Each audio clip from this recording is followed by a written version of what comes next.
Hello friends, स्वागत है आपका हमारे चैनल मेहरा क्लासेस में। चलिए शुरू करते हैं। आज का हमारा पहला प्रश्न है, खट्टे फलों में कौन सा एसिड होता है?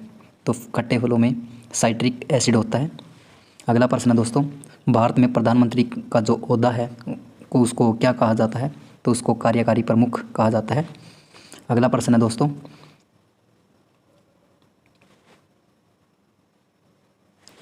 ताजमहल, बीबी का मकबरा, एतमाद उद्दौला, ये किस चीज़ के स्मारक है? ये मृत व्यक्ति के स्मारक है। अगला प्रश्न है, सम्राट अशोक किसका उत्तराधिकारी था? तो यह बिंदुसार का उत्तराधिकारी था। अगला प्रश्न है, भारतीय संविधान को पहली बार कब संशोधित किया गया? तो यह 1950 में संशोधित किया गया था। अगला प्रश्न है दोस्तों, रोलेट एक्ट को किस वर्ष लागू किया गया था? रोलेट एक्ट को 1919 में लागू किया गया था। महाराणा प्रताप बुलबुल किसे कहते थे? तो वह अपने घोड़े को बुलबुल कहते थे। अगला प्रश्न है दोस्तों, बॉक्सर इवांडर होलीफील्ड को किस नाम से जाना जाता है? तो इसे द रियल डील के नाम से जाना जाता है। अगला प्रश्न है, सिंधु घाटी सभ्यता का जो बंदरगाह है वो कहाँ पर था? तो उसका जो बंदरगाह था वो लोथल में था। अगला प्रश्न है दोस्तों, जैन धर्म में महावीर को क्या माना जाता है? जैन धर्म में महावीर को उसका जैन धर्म का वास्तविक संस्थापक माना जाता है।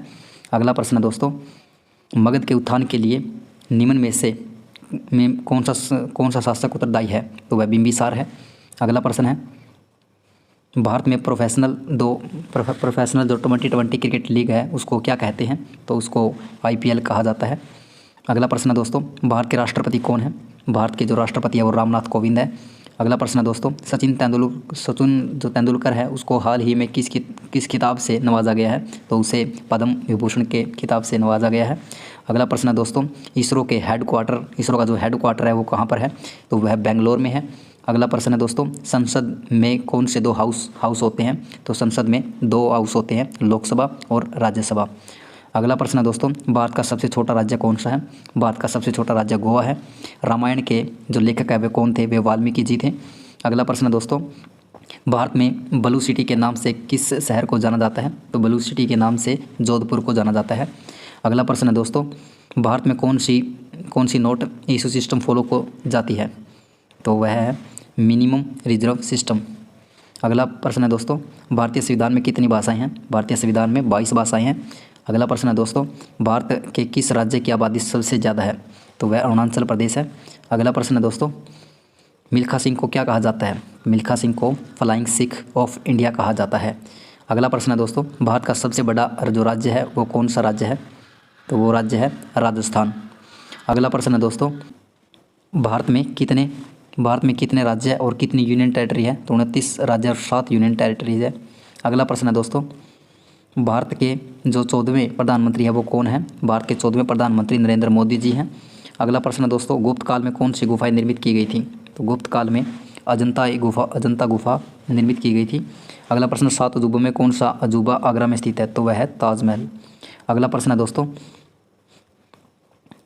सादरी को और किस नाम से जाना जाता है? सादरी को द वेस्टर्न घाट्स के नाम से जाना जाता है। अगला प्रश्न है दोस्तों, भारत की सबसे पुरानी पर्वत श्रृंखला कौन सी है?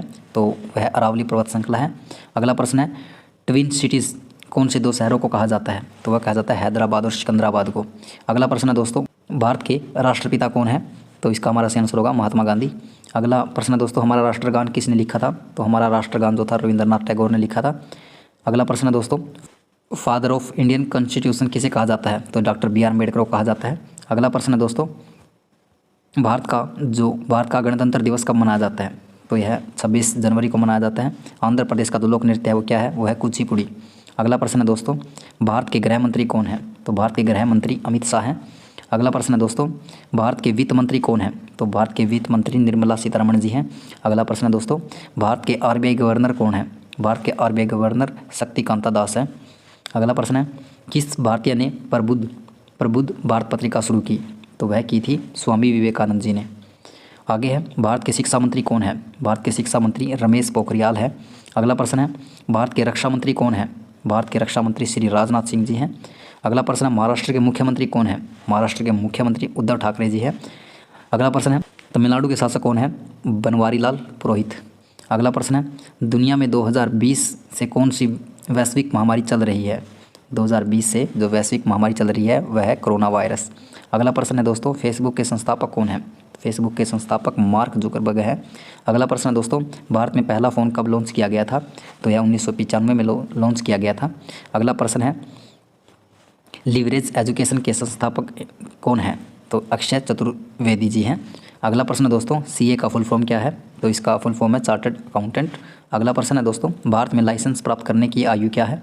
तो भारत में लाइसेंस प्राप्त करने की आयु 18 साल है। अगला प्रश्न दोस्तों, वह प्राचीन नाम क्या है जिससे पटना नगर को जाना जाता था? तो वह पाटलिपुत्र है। आज का जो वर्तमान पटना है उसे ही पाटलिपुत्र के नाम से जाना जाता था। अगला प्रश्न है दोस्तों, 1930 की प्रसिद्ध नमक जो यात्रा है, सत्याग्रह यात्रा का नाम क्या था? तो उसका नाम था दांडी यात्रा। अगला प्रश्न है दोस्तों, किसे सीमांत गांधी कहा जाता है? सीमांत गांधी के नाम से अब्दुल गफ्फार खां को जाना जाता है।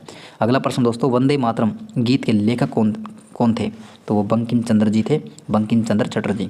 अगला प्रश्न दोस्तों, कौन सा भारतीय स्वतंत्र भारत का पहला गवर्नर जनरल था? तो वो था राजगोपालाचार्य जी।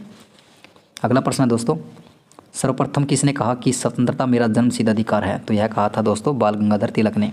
अगला प्रश्न है, मोहनजोदड़ो को किस एक अन्य नाम से भी जाना जाता है? तो उसको माउंट ऑफ डेड के नाम से भी जाना जाता है, यानी कि मुर्दों का टीला।